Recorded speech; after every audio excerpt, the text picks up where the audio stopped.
I still remember the first time I made Malai ice cream. It was not from a store but from my kitchen.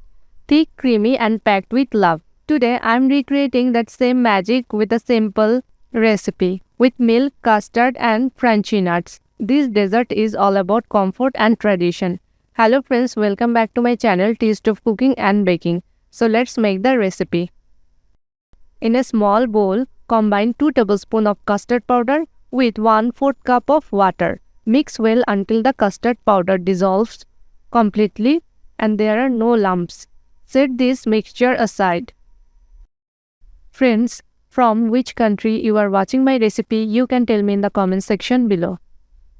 In a pan, take 2 cups of milk and heat it over medium heat.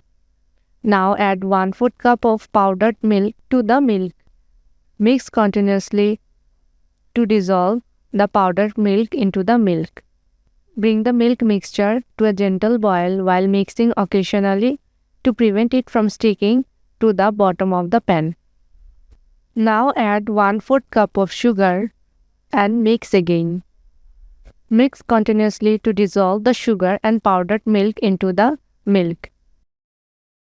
Once the milk mixture starts to boil gently, reduce the heat to low. Gradually pour the prepared custard mixture into the hot milk while mixing continuously.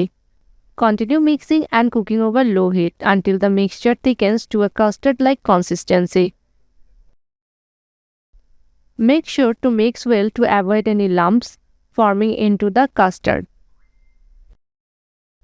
Remove the pan from the heat once the custard has thickened. Allow the mixture to cool down completely at room temperature. Once the custard mixture has cooled down, transfer it to a blender jar. Add a handful of chopped nuts of your choice like almond, pistachio or cashew nuts into the blender. Blend the mixture until the nuts are finely chopped and will mix into the custard base. Pour the blended custard mixture into the ice cream mold or a container suitable for freezing. Cover the container with a lid to prevent ice crystals from forming on the surface. Place the mold or container in the refrigerator and allow the ice cream to chill and set for at least 6 hours. Once fully chilled and set, remove the Malai ice cream from the container. Serve immediately and enjoy the creamy nutty goodness of homemade Malai ice cream. And there you have it, creamy and delicious homemade Malai ice cream. Isn't it amazing how a simple ingredients can turn into something so creamy and delightful? Store it in your freezer and enjoy a scoop whenever your sweet tooth calls. If you enjoyed this recipe, don't forget to like, share and subscribe for more homemade treats.